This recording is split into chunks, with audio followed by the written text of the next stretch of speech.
In this lesson, we'll check the progress of our rig, and we'll also add inverse kinematics to the character's limbs.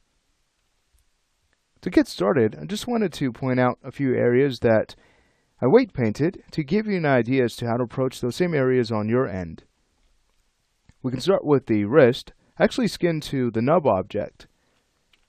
So if we were to go ahead and grab nub L wrist, the same object that we're using to drive the forearm twist, there we go. You'll notice that as we rotate, that's deforming the hand, and it's also controlling our forearm twist. Nice. I'll go ahead and use transform to 0 to bring this back. Next, I'd like to go ahead and point out something that we should change on the forearm.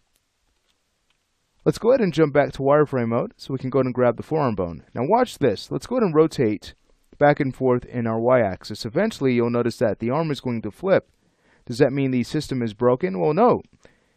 The reason why this is happening is because of gimbal lock. That's when two axes overlap, and at that point the software doesn't really know what to do with rotation, and that's why we run into flipping. So all we need to do is go ahead and change the axis order in order to make sure that the flipping does not occur. If we were to go ahead and grab our expose node, you'll notice that underneath rotation we actually have properties that we can use to change the axis order for each axis, which is really helpful. So what this is going to allow us to do is reevaluate the axis order that we're currently using on the forearm bone, or the bone that we've exposed. Now, how do we choose the axis order? Well, it really depends on our twist axis. We know that for the arm system, the twist axis is the x-axis, right? So knowing that, what we can do is make that the parent axis of the other two axes.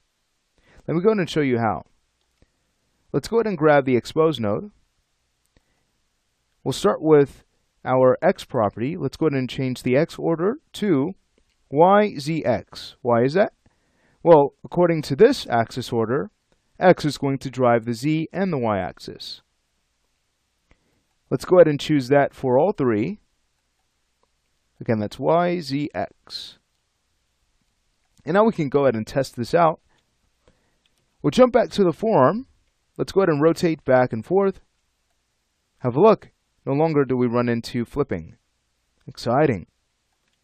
You'll also notice that as we start to twist in the x-axis, we get this really nice twist distribution down the arm. How cool.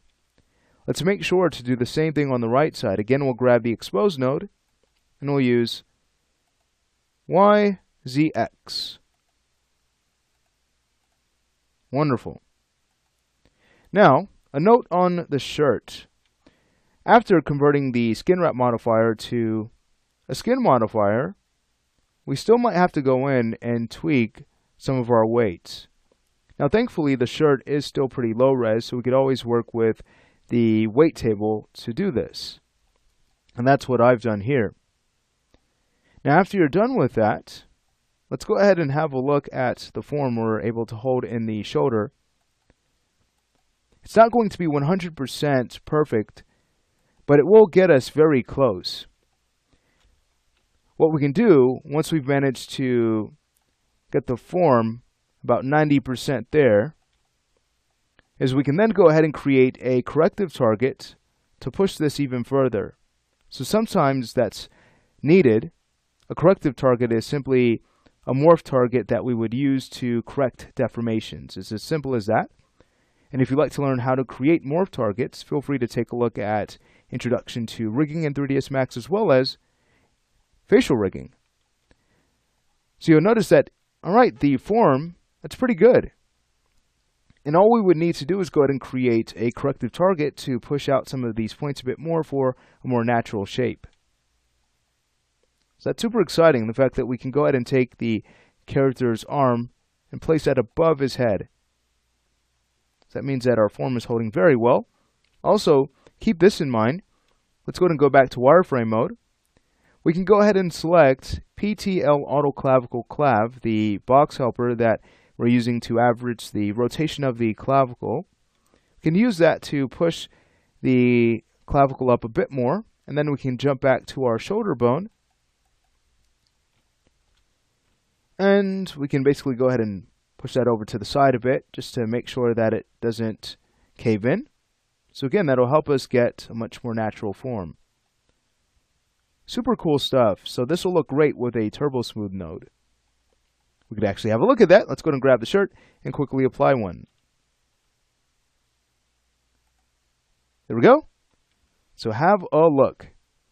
Again, you can see that this takes us about 90% of the way there. And then we can use a corrective target to push that out a bit more. All right, sweet. I might go ahead and just disable the Turbo Smooth node. And then we can go ahead and use Transform to 0 to bring the arm back. I'll go ahead and select the shoulder, use Transform to 0, and then I'll do the same thing on the box helper. Wonderful. One more area to point out is the character's rear. Let's go ahead and select the left thigh, and I'll start to rotate back and forth. Again, you can see how well we hold volume.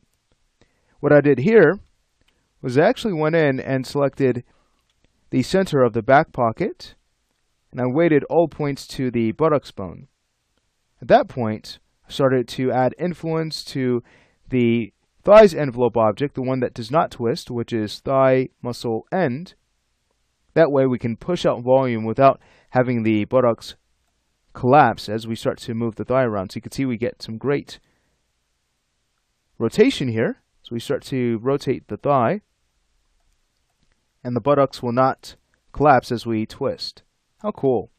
So I'll use Transform to 0 to bring this back. Again, these are some areas I wanted to point out just to make sure that you don't have a difficult time as you start to weight those same areas. Now, let's say we do this. We'll go ahead and hide the character, and we'll go ahead and work on adding inverse kinematics to our limbs. We could start with the legs. I'll go ahead and grab the thigh. I'll Alt right click to grab the History Independent Solver, and I'll connect to the nub.